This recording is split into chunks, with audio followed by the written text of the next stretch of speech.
Because, I mean, I believe in life, do no harm, but take no shit. So if you're trying to be racist to me, I'm not going to take your shit. I'm not. I don't have to. So I will always say something. That was PR firm owner Temi Adamolekun. Welcome to Storied San Francisco. I'm your host, Jeff Hunt. This one's a little longer than most of our podcasts, but for a good reason, I think. In this episode, Temi picks up where she left off in part 1. She founded Pembroke PR when she was pregnant with her first kid. The firm was able to manage the transition to shelter in place rather well. Temi then talks extensively about the movement for racial and social justice, and in that vein, her involvement with Represent Collaborative. You all should really check out Repco, as it's known. Lots of great content centered around BIPOC folks. Visit their site, representcollaborative.com. Follow them on socials, and please, donate if you're able to. Here's Temi. So when we first moved here, I wasn't crazy about it. I was still very attached to London and the pace of London and the scale of London, the variety of London, and San Francisco at that point in time didn't really offer any of those things. I felt San Francisco was small, was slow, not particularly diverse, not a lot of range and stuff. I also noticed that nightlife here was very focused on restaurants, which is great, but there wasn't anything else. So definitely the first few years of San Francisco, I was like, yeah, it's okay, but I didn't love it. So my husband was on a 3-year program. 2 years we were in San Francisco, and as I said, I was in and out, and then back to Europe for a year. So he had to, that's what I was saying about the architecture thing. You do school, and then you work, and then back to school. Right. So he did a year at a firm in Paris. Okay. So I was between, and this was great. I was between Paris and London. Yes. For that year, which was really good fun. You'll hear this in what I say, but I love learning. I love opportunities to learn. I've always been obsessed with jewelry, and there's a Gemological Institute of America called the GIA, and their school was really close to where we lived in London.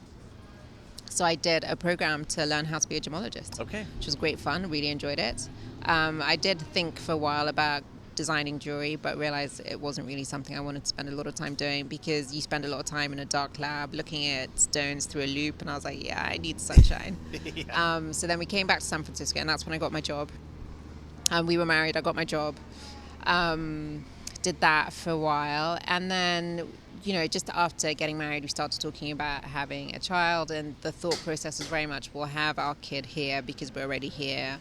And then after having a kid, we'll move back to London. Like, very much was the case of we'll move back to London to be closer to family. But that's what I was saying, like, the second thing that really changed the trajectory of life for me in San Francisco was having my son, because right from when I was pregnant, there were a couple of women that I knew beforehand. Katie Hintz, she was West Coast editor of Refinery 29. So Katie and I had met through work. We'd hung out a bit through work. Her son is 5 months older than mine. Okay. So she was pregnant first. They were born in the same year, so she was pregnant first. And then I was pregnant. She was like, oh my God, we're pregnant at the same time. And she had a couple of friends who were also pregnant. I had a couple of other friends who ended up being pregnant. So we all ended up spending a lot of time together. Erin Farah being one of those people that I ended up spending a lot of time with.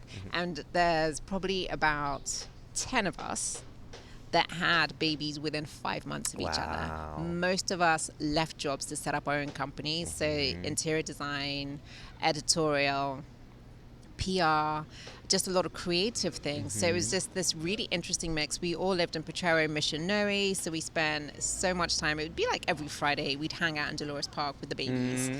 Yeah, and it was just amazing. For me, that was such a game changer, because I had such a strong community that I was seeing on such a regular basis. People that I kind of knew, but hadn't really spent any time with, but having a baby slows you down. And there was so much commonality in our experience between being new business owners and being new moms that we'd be talking about, blowouts and budgets at the same time. It was kind of amazing. I'm also thinking that expression, it takes a village, that must have been a really good and grounding feeling for you to have that little community. It's awesome. Yeah, no, it was. And as I said, it definitely changed the trajectory of life for us in San Francisco, because I felt really settled after that. So when you had your son, were you all still living in Potrero? Potrero, yeah. Okay. Is that where you live now? Nope. Oh, okay. Do you want to talk about Yeah, your move? sure. Yeah. So we'd actually bought our place in Potrero. So we were there, which is part of the reason why we were there for so long. So we were there for 10 years, and 2.5 years ago sold it and moved over to Laurel Village. So we're renting, trying to figure out what our next step is going to be. Okay. But We're neighbors. Yeah. I live at Gary and Masonic. Okay, yeah, I we do all my are shopping neighbours. at Calmart. I love Calmart. It's great. It's so old school. It feels like you're stepping into the 50s when you walk in there. Yes. But it was also really nice to be in a completely different part of town. I hadn't spent much time over there. Didn't really know it.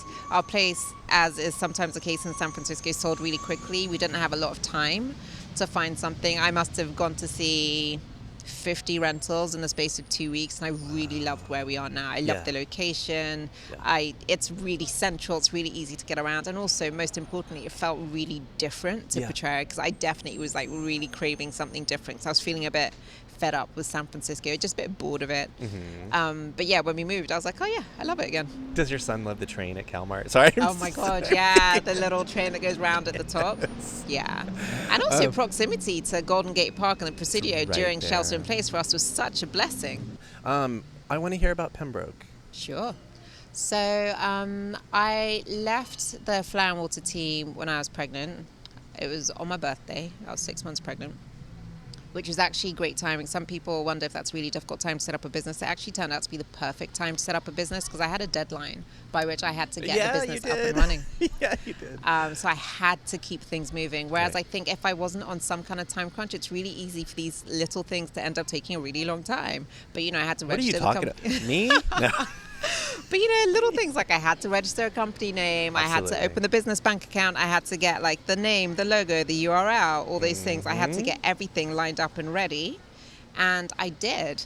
Because I was under a deadline. And luckily, through just word of mouth connections, I was able to sign my first client, which was a chocolate company, a local chocolate company. And that was a really great experience for me, because it just also gave me a lot of time and space to figure out this new motherhood and new business owner thing. One thing I did do before I left my job, which was really useful, I had as many coffee dates as I could with other people that owned PR companies that asked them what to do and what not to do, because I figured it would save me a lot of time.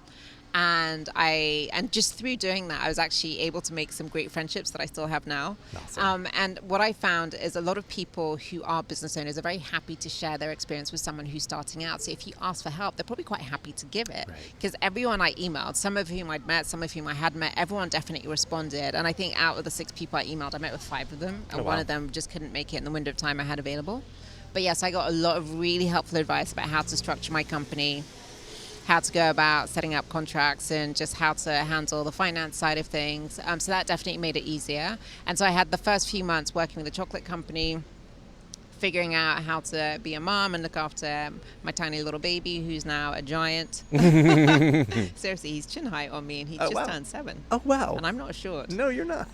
Wow. I'm 5'6" for listeners. And so I had the company, I had my baby, and just slowly but surely, it was always my plan actually to grow the company in tandem with my son getting older. So as he needed me less, I'd be able to do more work and take on more clients. And I've been really fortunate. That's pretty much what's happened. So 7 years in, we're a team of 3.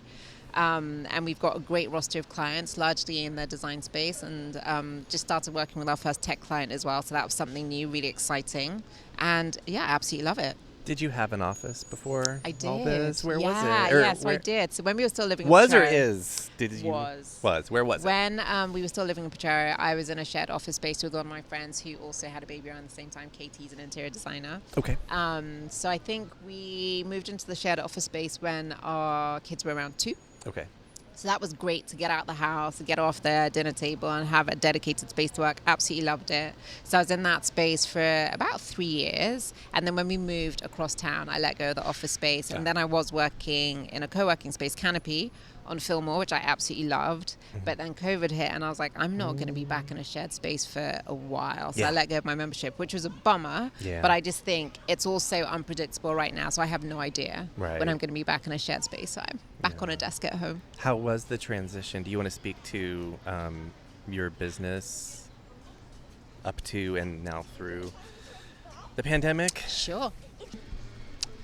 COVID for me really showed people who they are in every sense, good and bad. And what I saw very early on was people tended to fall into one of two patterns very quickly. Either they went into manic overproductivity and they're like, I need to just do what I can that's within my control. And because I can control it, I'm going to control every single square inch of this thing. Right. Or you had people that were like catatonic. They're like, I can't do anything. I don't know what's Helpless. happening. Yeah. The sky's falling down. I can't deal. Right. I'm definitely the manic overproductive type. And I don't think either one is good or bad. They're just different. They're coping mechanism. Yeah. Yeah. And that is definitely how I tend to cope. So I remember very clearly because my mum so we'd been in Tahoe in February. My mum came to visit from Nigeria. She was with us for 3 weeks. So she got here mid-February. And because my mum's in her 70s, we were paying a lot of attention to this news about this thing called COVID, because she's high risk because of her age. So we just started paying a lot of attention very early on. I remember the first week of her trip, we still did a lot of things as normal. You know, one of the fun things we did was we took the ferry across to Larkspur with my son after a basketball game, which was super fun for all of us. And Marin County Mart, it's just a great place to be as a family. But then the second week of her trip, I canceled everything because I was like, I don't think, I had yoga classes booked, a trip to the cinema, shopping and stuff. But I was like, Mom, I don't think we can do any of those things. I'm not really sure what's happening with COVID. So we were paying a lot of attention really early on. And so the last few days of her trip, I remember very clearly on the Friday before she left, so this is probably around the 10th of March or so, the Friday, we were told by my son's school that they were going to be closing. So I was like, right, okay, we don't know how long this is going to happen. And I remember going out and getting a desk straight away because I was like, I'm going to need a desk because I'd been working on the dinner table. And I was like, if my son's going to be with me and if potentially my husband's going to be home, we can't all work on the dinner table together. So I went and got a desk that was big enough for my son and I to share. And then my mum left San Francisco on the Tuesday, and Tuesday night was when the shelter-in-place order kicked in. She left the day that it happened. Yeah. Wow. Yeah. Good timing, I guess. Yeah. So because we'd been paying attention so early, I felt that actually ended up giving us a bit of a heads up on the situation. Because if my mum wasn't here, we wouldn't have been paying attention. Right. I know that for sure. It just wouldn't have seemed like that big a deal. Wouldn't have seemed that relevant that early on. But because she'd been here, we're paying a lot of attention. So I just went into manic overproductive mode, got a desk set up for myself and my son. School took a day. And then by Wednesday, the remote learning program started for us. Wow. Yeah, so school closed on Friday. By Wednesday, the remote learning program had started. Chaos crazy, obviously. I changed all my meetings to be virtual meetings. So, I was straight onto the Zoom thing. And I think that I barely slept in the first 2 weeks of this, to be honest, because I was so anxious, so nervous, not knowing what's going on, same as everyone else. But that was what happened for me. But I think what ended up happening after living in this manic way for 2 weeks, which is unsustainable for anyone under the best or worst of circumstances. The good thing is it forced certain patterns into place really quickly. And those are the same patterns we have now. So when my son's school closed, I ordered an exercise bike. I used to go to the gym like 3-4 times a week, and I was like, I can't handle a stressful situation without the ability to exercise. Right. I'm going to get an exercise bike. And I got my son very clear on his routine, so we'd get up in the morning, breakfast, take him out for a little walk just to get a burst of fresh air. You're going to put on pants, kid. Yeah, we'd get dressed and just trying to keep things as close to a semblance as a normal routine as possible. Right. And that really helped. And that, to be honest, for me, made it all so much more functional. We had a separate workspace from my husband. There was a door in between, so noise wasn't an issue.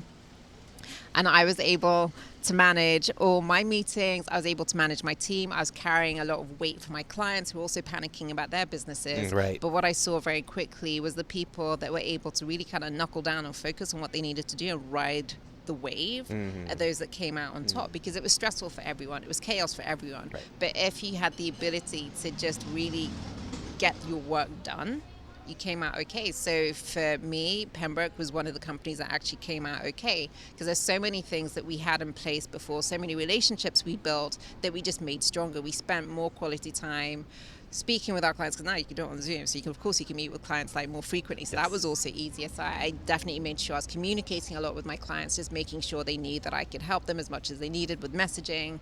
I do a lot of work in the interior design space, so one of the things that was really important For the clients that had photo shoots that had already happened, they were now ahead of the curve because a lot of other designers didn't have shoots ready. So the publications were scrambling for content, and we had this beautiful content ready to go. Nice. So that actually created a great dynamic for a lot of my clients where we could actually get ahead of the curve. And yeah, to be honest, for us as a company, work has been great. Awesome. It's been really good. So I'll start with talking about my thoughts on racial justice. Absolutely. So I referenced it slightly early on in the interview that the proximity in time of the Mike Tyson case, the Tupac case, and the O.J. Simpson case, and just to me at the time how it seemed like the American judiciary system was out to bring down the 3 high-profile black men. And around the same time, a bit younger actually, when I was about 14, I think that was one of the first times I had what could be considered as like a racist experience. So my brother and I, we lived in a nice part of London. My brother and I were literally outside our front door, and these 2 police officers were walking past, and they were like, "Oh, what are you doing here?" And I was like, and it was really interesting because I think I was about 14, so my brother was about 17. And, you know, I'd heard about this thing called racism, but to be honest, I lived a pretty sheltered life. My parents did a really good job of making sure that we always felt strong and powerful as who we are. So I'd never really directly experienced this thing called racism. So it took me a couple of minutes to understand. I was like, "Oh, you know, what do you mean? We just stepped out of our front door." And they were like, "Oh, how can you live in a neighborhood like this?" And I was like, "What?" I was so confused. And then I noticed very quickly my brother's response was very different to mine. And I was like, "Why are you so calm? Why are you so calm? Why are you being so quiet?" And he was just like answering their questions, being very polite and keeping his answers short. And I was there like trying to mouth off, and he was trying to tell me to shut up. And I was like, "Why are you telling me to shut up? Why are they asking us why? What? We live here." You were indignant, and he was doing the like Yeah. 10 and 2. Yeah, so basically he'd right? had the talk Yeah. from my parents. Right. He'd had the talk, so he knew that if he was ever in a situation with the police, that he just had to listen and just follow instructions, not make any sudden movements, don't talk back. Whereas for me, because I'm a woman, my parents thought they had more time before they needed to have the talk with me, so they hadn't done it with me yet. But obviously the police left us, and my brother explained. He was like, "Yeah, I think you need to have a chat with mum and dad." And I was like, what? And yeah, so my parents explained, and I was like, "Oh my God, this is terrible, this is horrifying, I don't understand." But obviously you do understand. So that was the beginning, and then the 3 high-profile legal cases I mentioned, and then I'm going to jump over a lot of time. And, you know, to be honest, I haven't experienced a lot of racist interactions in my lifetime, which is very fortunate. But obviously I'm well aware of the fact that they do happen. And as far as I'm aware, they do seem to happen with more frequency to men. So as a mum of a boy, this is something I'm very aware of, how to raise him in a way that he always feels strong and powerful in his body. I mentioned earlier on, one of the best things for me about being Nigerian and growing up in such close proximity to Nigeria and our culture by regular trips there was I had that steel core of confidence that I feel Nigeria gives people. And so I always felt very confident in who I am, in my race, in my identity, because I never felt there was anything I couldn't do because I'm black. So being black never felt like a obstacle to anything I was trying to do. And then fast forward to May this year. I was aware of the Black Lives Matter movement, obviously. I don't watch the videos. I think I saw the Eric Garner video and I was so horrified by it. I was like, I can't believe there's actually a video of a guy being killed that's circulating on the internet. I didn't understand, and I still don't really understand why people have to show shit. I mean, I understand the videos create impact, but I'm like, you wouldn't believe it happened if there wasn't a video or what? So I don't watch the videos. I never will watch another one of those videos. I think they're so deeply traumatic to see that type of thing happening. So what I would always read about these stories. I remember Temi Rice because he was 12. I remember reading about Ayanna Jones and her particular story. She was 7. And Ayanna Jones, she was in a house asleep on the sofa with her grandmother, and the police raided the apartment. It was the wrong home. The police raided the apartment, and when they burst in, they saw her grandmother make a sudden movement, as you would do. Someone bursts through the door at midnight and you've got a kid asleep on your lap. They thought the grandmother was reaching for a gun, so they opened fire, and they ended up shooting 7-year-old Ayanna in the head. So, you know, we have so many of these stories happening, and then May we're 2 months into the pandemic, George Floyd, Christian Cooper, same week, and the uprising that created with the Black Lives Matter movement and the swell of attention. There's a writer, Ijoma, that said it was the perfect storm because everyone was at home so much more reliant on social media. And so the videos of Christian Cooper initially, but mostly George Floyd, had the power to spread and be seen by more people than at any other time in history. So it's almost like it had to happen at that time. And then what happened for me very quickly, Erin and Katie. Katie owns Mother Magazine. Erin was editorial director, so she reached out to me very early on, and she was like, would you want to write something? She'd seen some of my posts on social media, and she was like, would you want to write something for Mother Magazine? I was like, yeah, I have some things I'd like to say. So I wrote a piece that ended up going viral. It was a pretty powerful piece, strongly worded piece, and it was very much the context of how racism is perpetuated in children. Because I realized very quickly that we all have to, it's a big battle, it's a lifelong battle. If you try and fight the battle at large, it's too much. So you have to pick your lane. And I realized very quickly, I'm so well connected in the mum community, female entrepreneur community. I was like, I'm going to use my platform to speak to mums who are raising children that are either going to be helping or hindering racism when it comes to my son. Right. Because if we can make it personal like that, it's so much more relatable for people. So around the same time I wrote the piece for Mother, I was also asked to speak on a panel. There's a organization of mums based in New York called Hey Mama, and they had me on a panel with Jodie Patterson and Tabitha from the Women's March and Sarah, the founder of the Women's March. And they were just asking us about how white privilege plays out in children and parenting. And I shared a story on that panel, and again in my Mother piece, that a lot of people have found very impactful. And it happened beginning of this year. So I mentioned a while ago that I used to go to the gym frequently pre-COVID. Right. And I was always very quick in and out. I'd get in, have my workout, grab my stuff, leave.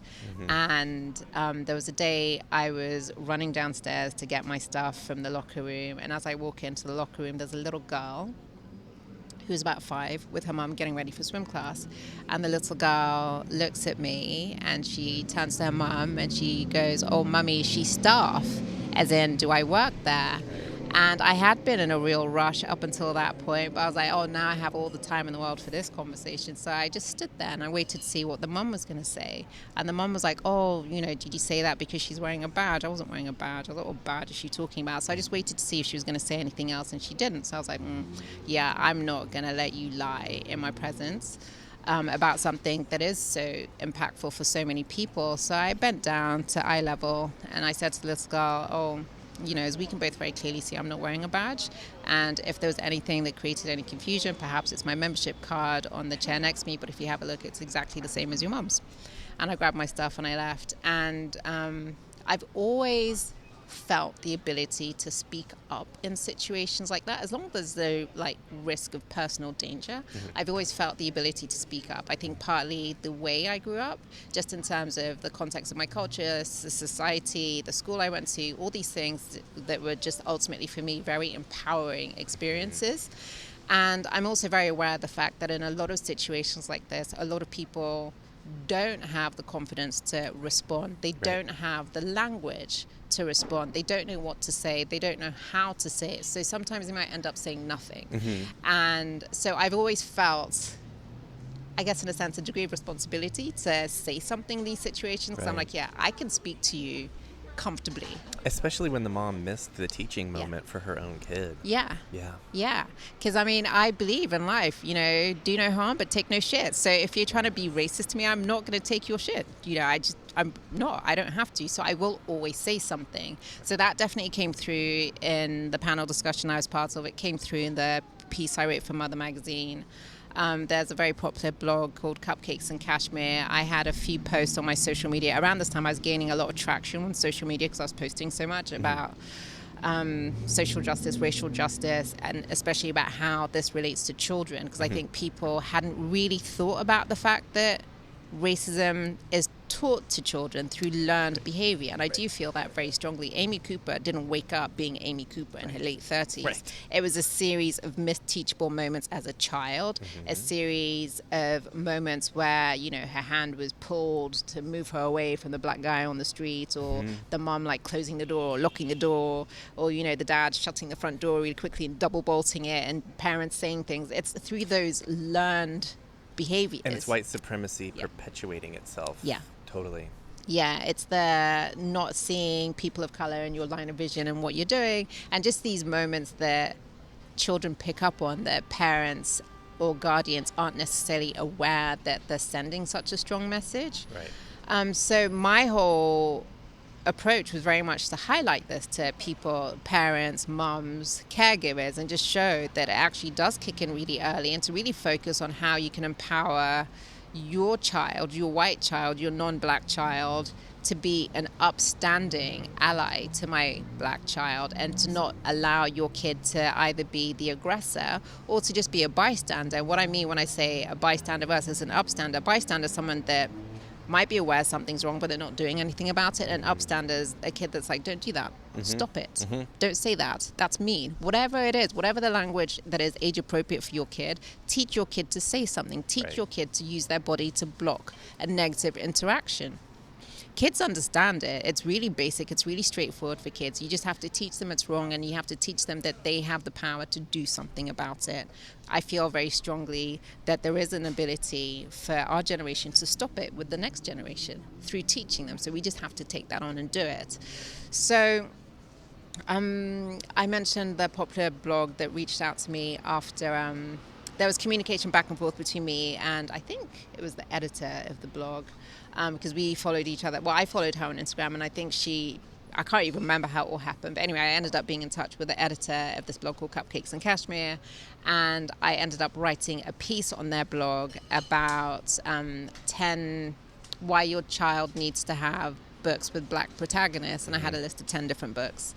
And this was a really popular piece on their blog that performed really well. I've just submitted a follow-up piece, so there's a second piece that's about to come out for slightly older children, older books. Awesome. Through that, I ended up doing an Instagram live interview with a woman called Elizabeth Holmes, who I'd been following for a while. She's a royal enthusiast. She's a prolific writer. She's got a book coming out soon. She's a journalist. She used to be with Wall Street Journal. And she's just like really smart, really savvy. I love her take on current affairs. I've always loved her take on what's going on with the royal family.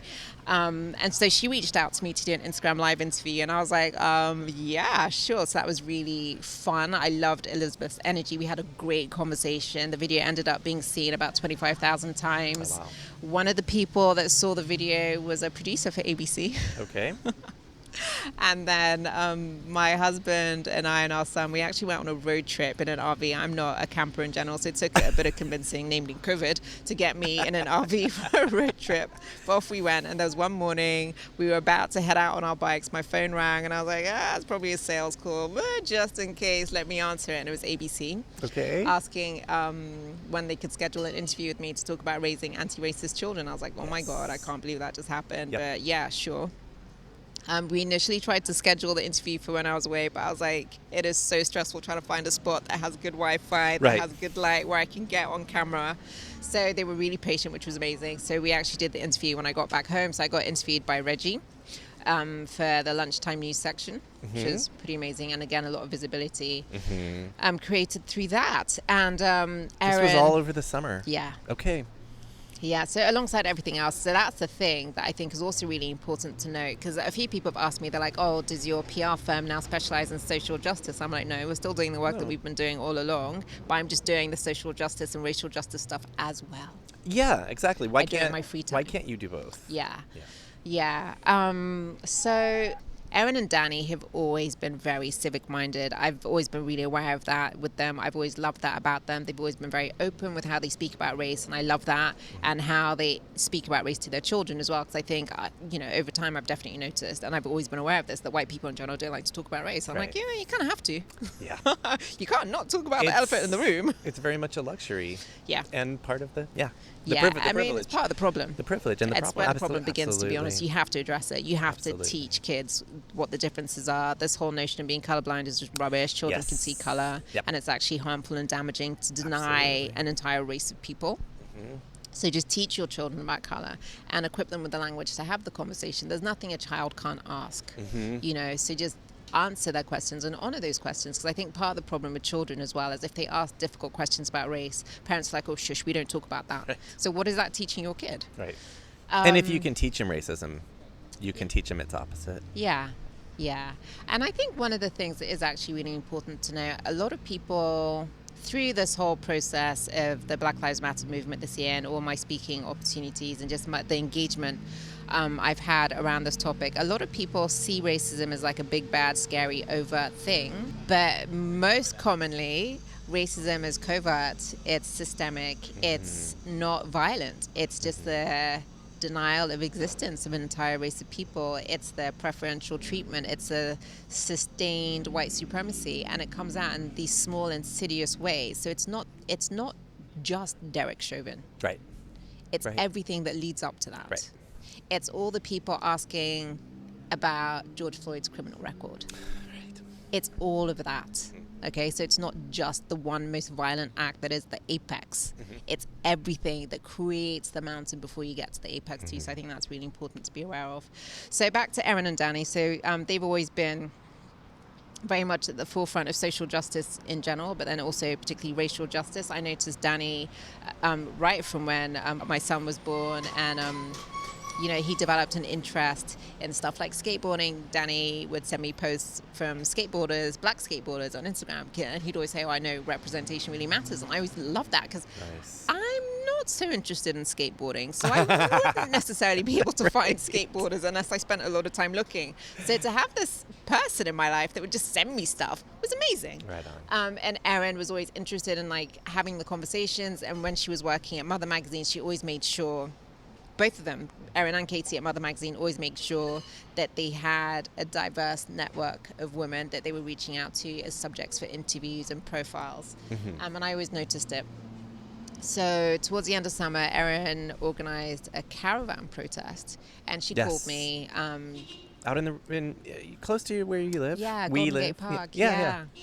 So she called me before, quite early on when she was thinking about it. She just called me to see if I wanted to be involved. She's like, no pressure, but I know you've had so much to say and you really utilized your voice. I wanted to check if you wanted to be involved at all or not. And I thought about it, and I was like, Erin, thank you. I love you for asking me, but no, because I'm just tired. But I will be there.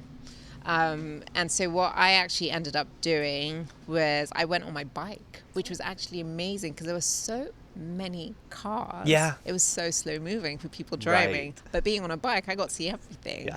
And I remember I was at the kickoff point with her, Danny, and the kids as they were getting ready, and Erin had the whole thing really well organized. She had a radio wave, radio frequency that she was speaking to everyone through. And I was like, oh, I'll just stand at the kickoff point and see all the cars going past, and once it gets to the end, then I'll ride my bike home. I stood there for 40 minutes. I still couldn't see the end. And I was like, okay, I'm going to start riding my bike along. So I rode through the Richmond up until it got to the point where I could turn off and head home. But it was really empowering to see a friend of mine had started a movement just with an idea that had become this big movement that had over 500 cars involved. And if you think about it, a lot of the cars were cars full of families. So it was parents showing children that they can stand up and do something in a way that's safe in a time of COVID. But each car would also have had 4 people. So when you think about that, 500 cars, 4 people, a lot of people were aware. And the other thing that I saw that was really amazing to see, everywhere on the route, there were loads of people out on the sidewalks or hanging out the windows with signs up in support.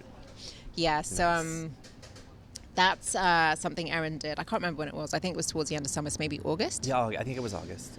And then a couple of weeks later, she reached out to me again, telling me about an idea she had for a collaborative storytelling group that was going to focus on telling stories about social justice and racial justice. And this is a conversation Erin and I had had many times over the years. I'm a PR professional. She's been an editorial for a long time. And one of the things that I've consistently said is I feel black people are held to a different standard, a much higher standard in terms of editorial coverage. It's almost like you will read so many stories about white people doing, somewhat interesting, probably a little bit mediocre things. But to read a story with a black subject, they have to be doing something exceptional. Right. And while it's great to have those exceptional stories, it's really important to have those exceptional stories be inspiration. I also want to see a lot of stories about in between. What happens before people get there. Talk about these people as they start doing the thing they're doing. Don't wait for them to be verified successful. Right. Let's get more stories floated up to the top. Let's get more stories published. And I've always felt this, and this is something that I've always worked towards in terms of the work that we do at Pembroke as well. So Erin had this idea to create a storytelling collaborative focused on racial justice, and she asked me if I'd be interested in being part of the executive board. I said yes immediately. Nice. And she's put together a pretty phenomenal board, so it's also been great for me to get to meet everyone else. So Shaquille Heath I knew before because she looks after communications for the Fine Art Museums, the De Young and the Legion of Honor, and I've always loved the fact that she's got that job because people just don't expect a black woman to be working with the Fine Art Museums, and she does such a good job. And then Sean, I met through Erin putting us together. And then Zola is in LA. And so Erin brought us all together. We've had a few meetings now, just talking about what we're doing, what we want to do. Akila Kadej just joined the executive board. I know Akila, she lives in Oakland. She's a diversity, equity, and inclusion officer. And she's been doing a really great job. She has been doing workshops, and she partnered with another company to create this daily text reminder of how to do something anti-racist every day. And I signed up for like the first batch. It was really interesting because it could be anything from like watch this video to read this to sign up for this and vote for this and did you do this. So just prompts to get people thinking, to get a text. Was that the idea for 5 Things Friday or the inspiration for that? Or slightly different. Okay.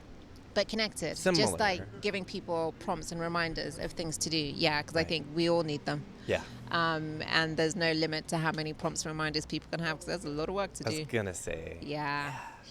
And so from the first meeting, Erin explained what her idea was, and she wanted to create an opportunity for black subjects to have their stories told, and Repco was going to own the stories and then also push them through the main media outlets. So she also had, being an editor for so long, she had a really great list of amazing journalists and freelancers. Rolodex. Yes, exactly. Yes. Photographers, people that signed up to be part of this. Yeah. And it was a really extensive list, very impressive list. And so what she's done, she's created a password protected portal where the story ideas are, and the people who are part of Repco, like the writers and journalists and photographers, sign up to be assigned certain stories. Right. And so she was able to create so many really powerful, interesting stories, a lot of things that a lot of us didn't necessarily know that much about.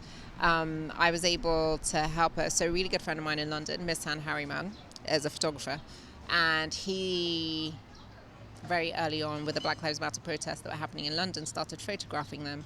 And there's a very now famous picture that's currently being auctioned at Sotheby's of a woman holding up a sign saying, "Why is racism even a debate?" That was his photo. Okay. It went viral very quickly. And he's taken all these beautiful photos. He ended up being interviewed by Sky News. He was interviewed by Christine Amanpour on CNN. I'm such a huge fan of Christine, so I was like, oh my God, I can't believe that just happened. And then he ended up getting tapped by Edward Enninful to shoot a series of covers for the September issue of Vogue. Oh, wow. Very big deal. So I was able to put Erin in touch with Mishan to get him interviewed for Repco. So that was one of the first stories I helped her place. Yes. And then the job for all of us on the executive board is just to keep an ear and an eye out for interesting stories to be told about black subjects. And Erin will find a way to get the stories out into the universe. So it's been a really wonderful experience. I love being part of the collective. I love the work Erin's doing. She's got so much energy, determination, drive for it, and she's just a great person to work with. I've worked with her so many times over the years. We're good friends. You know, our kids are friends. They've had sleepovers. Remember those? Yeah, seriously, way back when. So it's just been a really great experience to be part of this with her. Because, you know, I said earlier on, she was definitely one of the moms from 2013 when we all had our babies. So it's been really nice 7 years later to be part of the new thing that she's creating.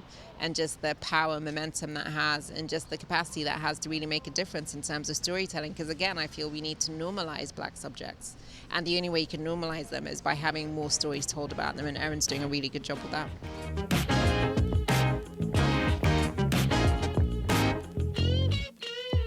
That was Temi Adamolekun.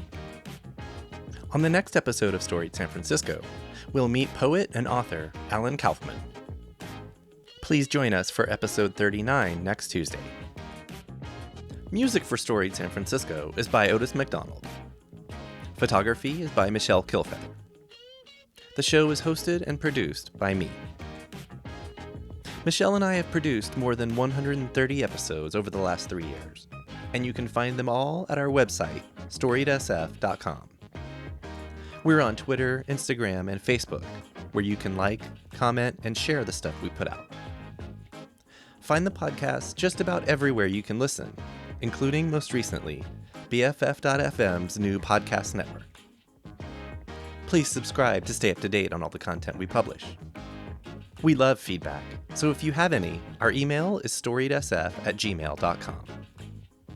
Thanks so much for listening. Stay strong, stay safe, and stay healthy. This podcast is a proud member of the BFF.FM podcast network. Learn more at podcast.bff.fm. BFF.FM, best frequencies forever.